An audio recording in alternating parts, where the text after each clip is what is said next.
มาขายแถวนี้ตลอดเลยเนาะน้องร้านคนซื้อหรือว่ากินเนี่ยซื้อแล้ว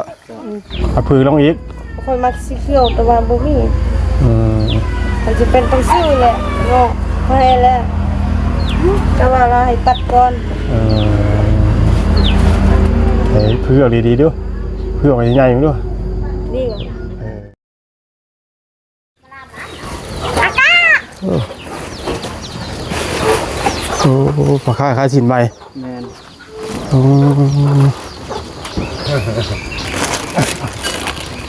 ขายสินใบสินงามโอ้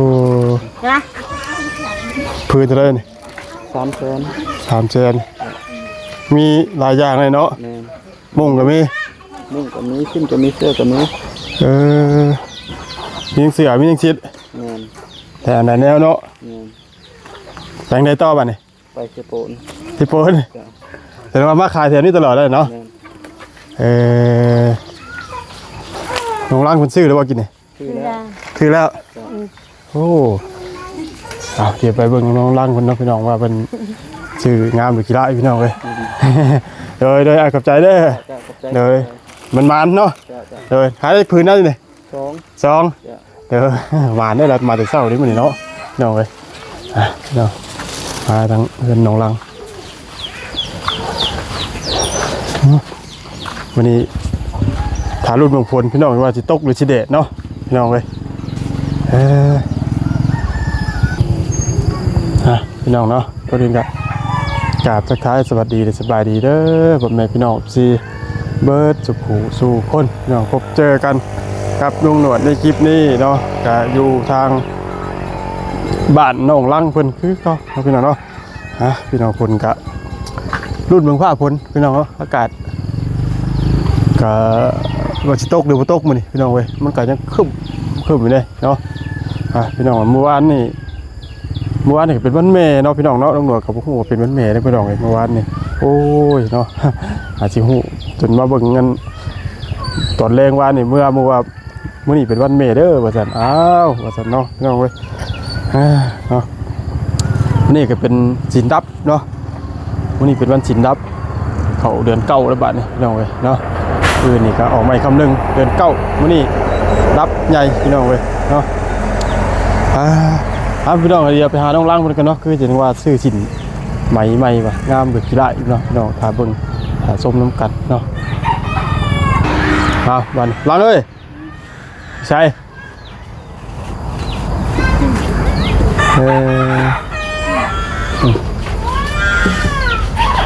ใช้สินใหม่ล่ะใช้ถาเบิ่งดูค่ะฮะ2 อัน 500,000 2 อัน 500,000เป็นรุดบ่อ่ะเบิ่งเอามาคุยกันดูค่ะคุยเบิ่งทั้งให้ทั้งพึ่งให้ทั้งพี่น้องซีนเบิ่งดูเจ้าได้พึ่งเบิ่งบ่มาซั่นเส้นที่แบบว่าสีอันนั้นสีนำบ่ก็เลยแบบว่ายันแบบว่าขึ้นก่อนหั่นน่ะ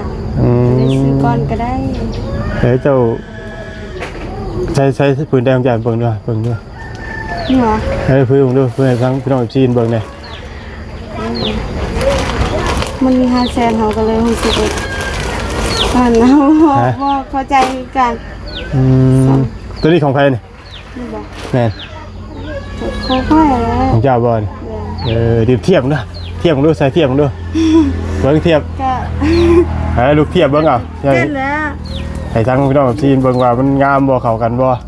เอาผือลงอีกคนมักสีเขียวแต่ว่าบ่มีมันจะเป็นต้องซื้อแหละเนาะให้แล้วแต่ว่าเราให้ตัดก่อนผือออกดีๆด้วยผือออกใหญ่ๆด้วยดีกว่าพี่น้องเอา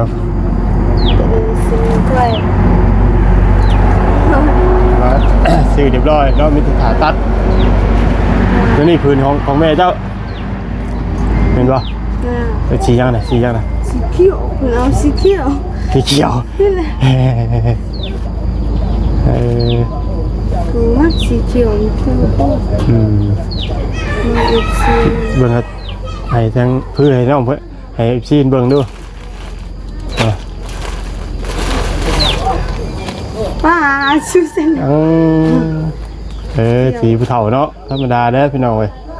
เนาะแล้วมักสีนี่เนาะ ดูกันแหละเป็นแหละมันก็เขี้ยวโพด ตัดเส้นไม้นะจ๊ะเขียวโพดติ ไปดีกันเด้อ โดยอันว่าอันเจ้าตะกี้อันว่าเจ้าอยากได้มันเป็นสีแบบนั้นนะ เสียนั่นน่ะแต่ว่าค่อยหาแล้วมันบ่เห็น บ่มีเนาะ โดยบ่มีหาแล้วว่าข่อยก็ทุ่มเทหน่อยนึงเนาะบ่ดนเลย บ่ ข่อยเบิ่งอะนะแต่ว่าบ่เห็นสีนั้นข่อยก็เลยรู้สึกท้อใจหน่อยนึง อืม แต่แม่เพิ่นบอกว่าจักหน่อยเขาก็มาเฮือนคือเฮือนใหม่ก็หาบ่เจอได้ลูก เออ ขึ้นสิบ่มาอีกแล้วก็เลยจำเป็นต้องซื้อนะ อืม แต่ว่าสีข่อยมักเสียนั่นนะแต่บ่เห็น ฮะบ่เห็นก็บัดอันไปตัดเป็นหยังก็เงินเหลือก็เก็บไว้ถ้าซื้อใหม่ก็ได้ เฮ้ย ก็เป็นว่าก็ซื้อเอาเนาะ แต่ข่อยบอกว่า อันนี้ข่อยอยากจะเรือแสนเรือ5แสนน่ะข่อยจะเป็นต้องหาและเส้นที่ข่อยมาค่ะ เห็นว่า เด้อ อืม แต่นี่กับจังนั้นแล้วกับจังนั้นแม่ก็บอกว่าบ่บ่ดีแล้วก็บ่ให้เขาขึ้นมาแล้วบ่ได้ซื้อหั่นน่ะ เออ ทางก็บ่ดีเฮาเลยย่านน่ะก็เลยต้องไปซื้ มัน อ ขึ้นมาเลยเลือกเลยบ่ซื้อจะเพิ่นให้ เด้อหัดไปซื้อแต่ก็ไม่ยากแล้วเนาะสินี่ก็งามอยู่ งามแน่ใช่นี่ครับแต่ก็ยังบ่ถึงตัวที่ว่าเล็งไว้เนาะ ยังบ่ถึกสิ ที่ สิ ตัว ค่อย ที่ มักบ่เฮ็ด ที่เพิ่นเล็งเป้าไว้เลยพี่น้องเอ้ย แม่บอกว่าถ้ามากะแบบว่าไปสกลมื้อใดก็ซื้อมื้อนั้นก็ได้แต่นี่เอาไปอันนั้นซื้อไปถามเพิ่นแล้วก็บ่ได้ซื้อนะเพิ่นคือฮอดคือเรือนแล้ว เจ้ามื้อใดเจ้าสิไปตัดบัดนี้ เนี่ย แม่ ก็มื้อใดคือเรือนใหม่ก่อนจึงค่อยตัดก็ได้ เสื้อเด้ใช่ เสื้อ เสื้อธรรมดาสิเสื้อขาวก็ได้เนาะ หึ ใส่เสื้อธรรมดานั่นนะ โดยซื้อธรรมดาก็ได้อันนั้น ใส่เสื้อยืดเสื้อขาวธรรมดาก็โอเคแล้วพี่น้องเอ้ยเอาเป็นเดือนนี่ใหม่ต้องใส่ เป็น ชิ้น เดือน ใหม่ อายออกก่อน เออ เงินเดือนอายทันได้ออก โอ้เดือนอายท่านออก ด้วย เดือนอายออกถึงสิชื่อเสื้อ โดยขอเงินลาวเนี่ย แต่ละก็ยังอยู่ เสื้อยืดเสื้อยืดเสื้อขาวธรรมดาก็ได้เขาขึ้นเดือนเขา โดย ใส่แบบกับฉินมันทางงานพี่น้องแล้วแต่ว่าเขาขึ้นแต่ว่าที่มันแต่งทำเวอร์เกินไปมันก็กลายเป็นว่างามพี่น้องเลยเนาะ สิ้นนี่นะก็ทุ่มเทหน่อยเดียวก็รู้สึกว่ายากหน่อยว่ายากแต่ว่าเห็นหมู่เพิ่นว่างามเอานี่คนชาวบ้านนี่ว่างาม ก็เลยเอาเสื้อภาษาเขา บัดเขาตัดไปแล้วใส่ไปแล้วสิงาม ด้วยแต่ว่าเฮาว่าโตเฮาข้าวเพิ่นว่างามได้ใส่ตัวนี้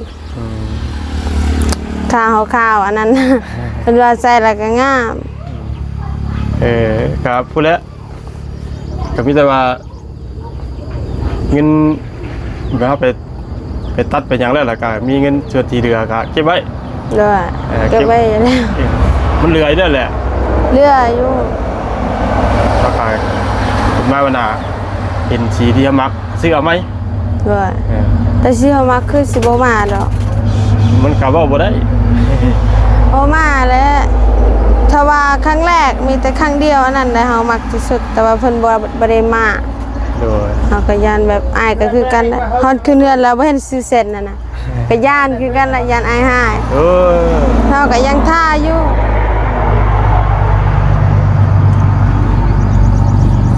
กะซื้อเรียบร้อยเนาะเรื่องชิดพี่น้องเอ้ยแต่ก็ยังตัวที่เพิ่นเล็งเป้าไว้น่ะบ่มีเนาะ นี่ เออ สีที่ค่อยมักที่สุดนะยังบ่มี ไปตัดนี่สิไปตัดอยู่บ้านดงบ่ ก็บ่คือกันไปอยู่ไสก็ตัดอยู่นั่นแหละ เดี๋ยวช่วงมื้อใดถ้าว่าช่วงไหนว่างๆเดี๋ยวเฮาสิพาไปตัดก็ได้อยู่บ้านดงอะ ได้แต่อายค่อยก็คือกันเวลาเอาเงินเดือนก็พาค่อยไปแหละไปตัดสินอายก็ยังทันได้ออกวันที่15เพิ่นได้ออก บ่มื้อนี้กินข้าวแล้วบ่มื้อนี้ กินแล้ว กินแล้ว เนาะ กินข้าวยัง กินข้าวกับไข่อันนั้นนะ ฮะ กินจืดอีกแล้ว ให้จืน เลยแล้วจะกระจืน ดีแล้วเขาก็จืดกินดีกว่าเจ้ากินแต่น้ำไม้อีกเบ้อ กินปลาทู ปลาทู เลยปลาทูหังก็ยังอยู่ ปลาทูให้เมื่อวานนี่บ่ เลย เบิ้ลแล้วบ่ ยัง อยู่ไปเดี๋ยวนี้ เลย ยังจะโตบัด บูกันอะไรยังเรือ3 โตมันน่ะ ปีกนึงมีจักโตแล้วเมื่อวาน ช่อง ชองบ่จะเก้าขึ้น3 3จาก3จาก2ก็บ่ได้เอาออกเพิ่นน่ะ บ่ ไม่พอแล้วเอาออก จะเก้าชื่อเป็นปีกเพิ่นปีกเรียบร้อยปีกนึง50,000พี่น้องเว้ยโมเมนต์2ปีก50,000ถ้าว่าเขาซื้อเป็นโลนั่นเป็นดิบน่ะโลนึง50,000แต่ว่า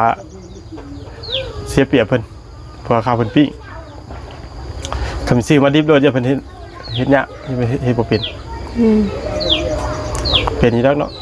เป็นหยังให้หยัง ปิ้งปลาเนี่ย เป็นเยอะ เป็นนี่บ่ เด้อ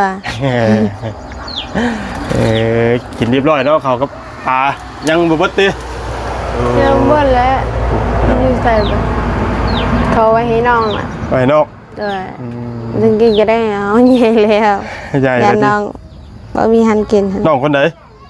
น้องปลื้ยแหละ น้อยๆนะ เด้อ น้องจะบ่ซะ น้องค่อย อ้าวอันย่างไปย่างว่าน้อยๆนะ เด้อ เอ้าเขาเข้าใจว่าเป็นหลานเจ้าได้น่ะ บ่อันนั้นน้อง เขาคิดว่าเป็นลูกกัน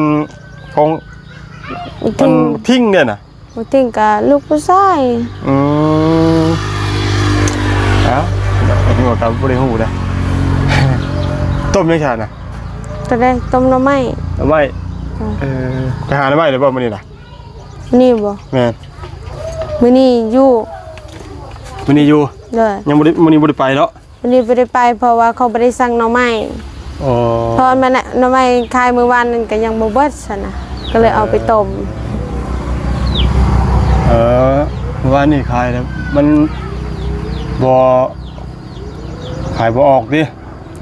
ก็บ่ออก วันนี้เพิ่นบ่ได้สั่งก็เลยอันว่าบ่ได้ไป เดี๋ยวก็จะหาหน่อได้แต่หาหน่อไม้ใส่ถุงก็ขายบ่ได้ออกหาหน่อไม้ปอกแต่เขาบ่ได้สั่ง ไม่ใช่ทงกามันลายเกินเด้พี่น้องเอ้ยเอาหามากก็ขายบ่ได้บัดกินก็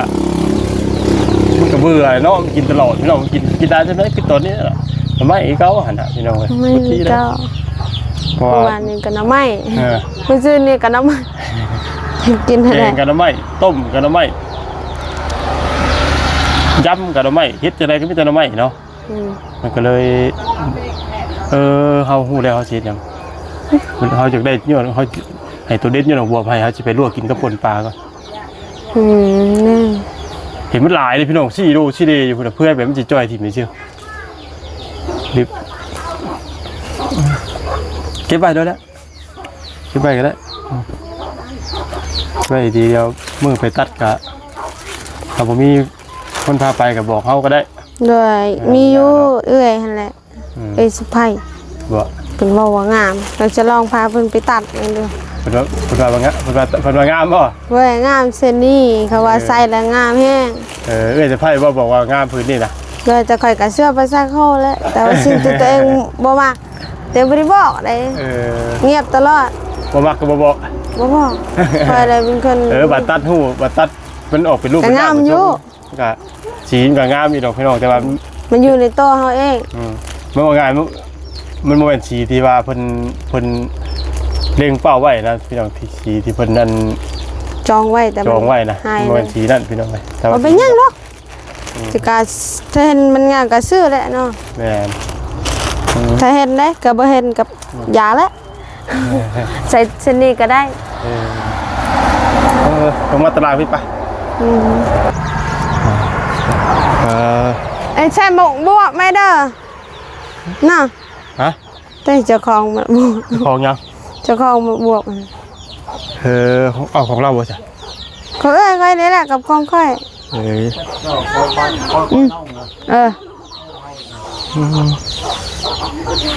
แกนมันไม่เข้าไปอมเนาะมันน้ำมัน ทำไมต้อง อัน ทั้งเห็นพี่น้องFCเพิ่นว่ากับปุกเพื่อนนี่ปุกกินนี่ไม่เป็นดินนั่นน่ะเพิ่นว่าดินหลวงบ่เพิ่นว่านะเราให้ยับเข้าไปในเราบ่มีหม่องยับได้พี่น้องเอ้ยฮอดตัวนี้บ่ดินน่ะค่านี้ไปพุ่นน่ะค่าได้ค่านี้ค่านี้บ่ให้ละพอจะให้ตูบเลย แสดงว่าดินฮอดตัวนี้ติค่านั่นแหละยับไปในตัดตัดตัวนี้ก็ตัดบ่ตัดถึง5ตัวนั้นยับพอได้ก็ได้โอ้คำแต่พี่น้องเดี๋ยวจังว่ากันอีกที่นึงเนาะจุดนี้พี่น้องไปโอ้นี่เฮ็ดยังไงนี่โอ้ยแท้ตุกเหมือนกับทันในบ้างสินะเสร็จแล้วแหละเฮ็ดตูบกล้าเกียมเตรียมที่อันนั้นบ่นี่หมองชินอนบ่นี่นะใช่ก็ยันมันหักแล้วเฮ้ยใช้ลาบต่อมาอีกโอ้เพิ่นเห็นเฮ็ดกล้าเกียมเตรียมมากเลยเนาะพอจันขึ้นมานี่ก็มันเล่งได้นี่โทรบอกมาเลยว่าเตรียมเลยแล้วบอกมื้อนี้บ่มื้อนี้บ่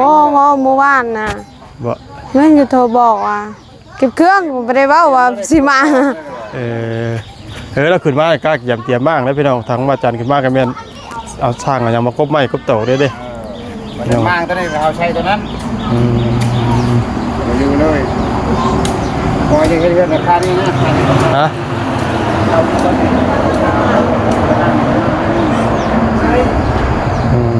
ตัดคำพูดง่ายๆดอกยับมานี่ว่าไงถามบ้างเพื่อนของแล้วเอาหมวกกหมวกแล้วเขาสิฮู้ว่าพื้นที่มันแบบใดพี่น้องครับตอนนี้เขายังเบิ่งบ่ออกเพราะเดินมันแคบรู้บ่ได้แคบแล้วนี่ฮะ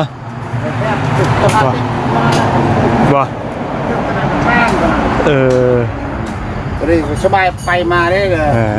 มาแต่พุ่นเลยเอาจากนี้ไปพุ่นดิคักอยู่ก็เดี๋ยวจังว่ากันเนาะตัวนี้จุดนี้พี่น้องเลยคือมิแต่ว่าทั้งวัดจันทร์ขึ้นมากก็เตรียมเอาสร้างอย่างมากพี่น้องไม่มาครบเลยเอาสร้างอย่างมากเพื่อนก็เตรียมมาเฮือนบางซ่านกับแม่นมันเล่งแล้วแต่ว่างบชวนที่เรือยังขาดพ่อกับทั้งผู้ใหญ่เพื่อนก็คอยสมทบมาอีกที่หลังอีดอกพี่น้องเลยเนาะมันยังบ่ป้าบ่ถิ่มแล้วเนาะบ่ย่านก็ได้จุดนะพี่น้องเลยกาดุกเนาะทางพี่น้องซี่เพิ่นก็ให้ความสนใจหลายเนาะพี่น้องเนาะเพิ่นว่าตำรวจว่าซั่นเนาะเอาสังกะสีเพิ่นว่าซั่นเนาะกะแม่นเนาะพี่น้องเนาะต้องเอาสังกะสีก่อนนี่แหละแต่ว่าปรีตำรวจว่าเป็นแนวทางที่แบบว่านั่นสิดอกพี่น้องเนาะว่าแนวทางแบบว่าไล่เบิ่งว่าส่วนใดที่มันขาดส่วนอย่างที่มันบ่พอนะส่วนใดที่มันพอแล้วนะพี่น้องเนาะก็ไล่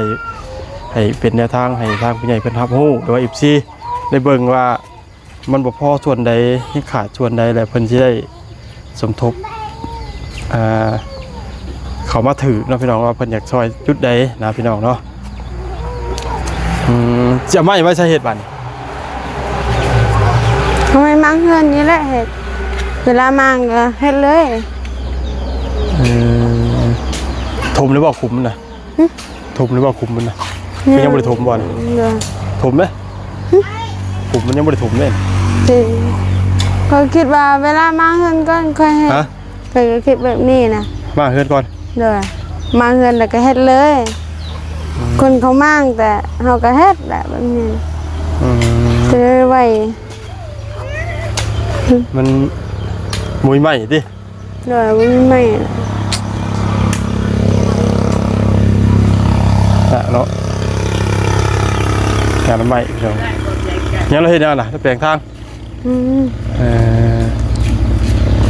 ข้าเตรียมเพื่อนน้อง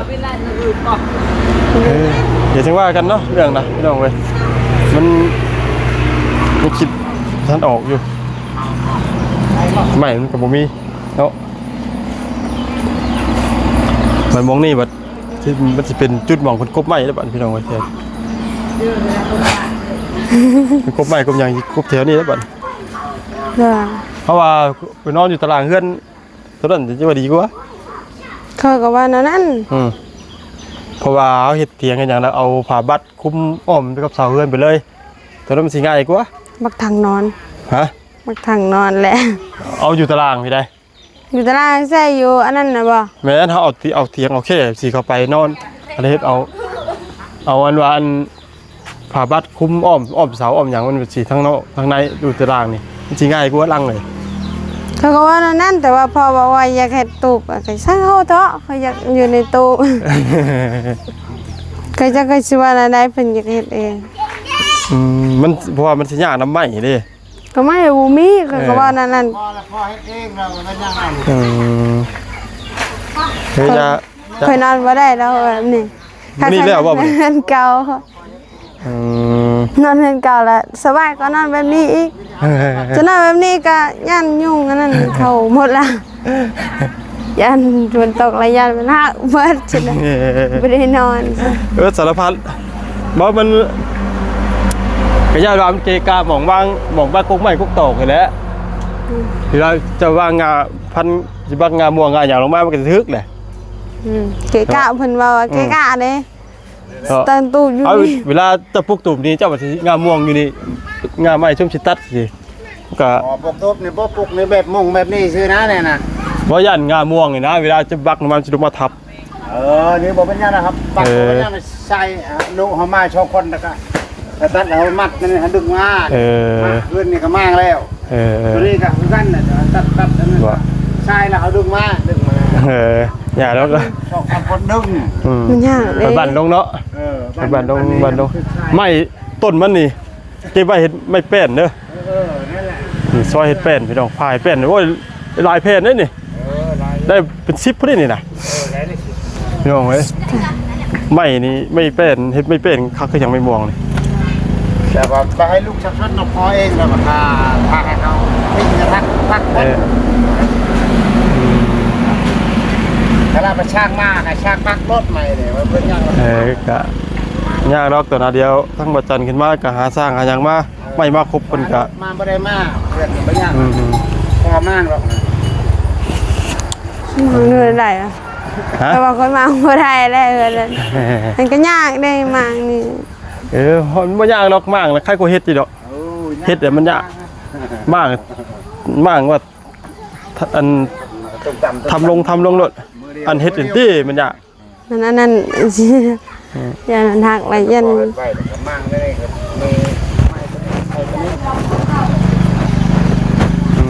นั่นแหละด้วย โดยสบายดีอ่ะพี่น้องนะครับเราเตรียมเฮ็ดหาดนี่เนาะพี่น้องเนาะเราบ่อยากไปนอนในตารางแล้วอ่ะแต่ว่าอลังนี่สิไปอาศัยเฮือนหัวยองก่อนเนาะ ด้วยอาศัยเพิ่นเข้ากันก็ได้ เพราะว่ามันจังสิสะดวกสบายเนี่ยจังว่าคือว่าแล้วพอแล้วก็ผู้ชายผู้เฒ่าเนี่ยเนาะนอนจังไดก็ได้พี่น้องเว้ยเนาะก็จังว่าติดตามเบิ่งกันอีกทีนึงเนาะว่าสินั่นมื้อใดกับเบิ่งเนาะอันนั้นเพื่อนน้องลังนี่คือว่างบนี่มาไวพี่น้องเนาะไวกว่าเคสหลายเคสอยู่เพราะว่ามาถ่ายมันยังบ่ฮอดเดือนเด้พี่น้องเว้ยเนาะไม่มาแบบเพียงพอเลยค่านู่นนี่นั่นก็มาครบเหลืออยู่แค่2รายการตามที่ตำรวจได้บอกก่อนนั้นเนาะพี่น้องเนาะแต่ว่าเราจะเอาส่วนใดก่อนพี่น้องก็ถ่ายที่ตามเบิ่งอีกทีพี่น้องเนาะเหลืองบมาไวมาแฮงน้องลังพี่น้องอย่าไวก็ดีน้องเพิ่นจะได้บ่ลำบากของอยู่ของนอนเนาะเอาไงนี่นอนกับมือเผลอฟันตกเพื่อน เอาปอกมันแล้ว เนาะก็ให้ไปเลี้ยงวัวเจ้าอยู่เพื่อนเด้เจ้าจะพาไปได้ช่วงนั้นเด้อ ด้วย เนาะทีมงานมาหาพ่อเด้เนาะให้คนอื่นไปเลี้ยงแทนก่อนเนาะ ได้ เพราะว่าถึงเดี๋ยวทีมงานมาจากถ่ายคลิปแต่ยังไงทั้งอีกทีได้เบิ่งผู้ใหญ่ไม่ได้เห็นบ่เห็นบ่เทื่อบ่ได้เด้เนาะก็ว่าไปหาแล้วไม่เจ้าก็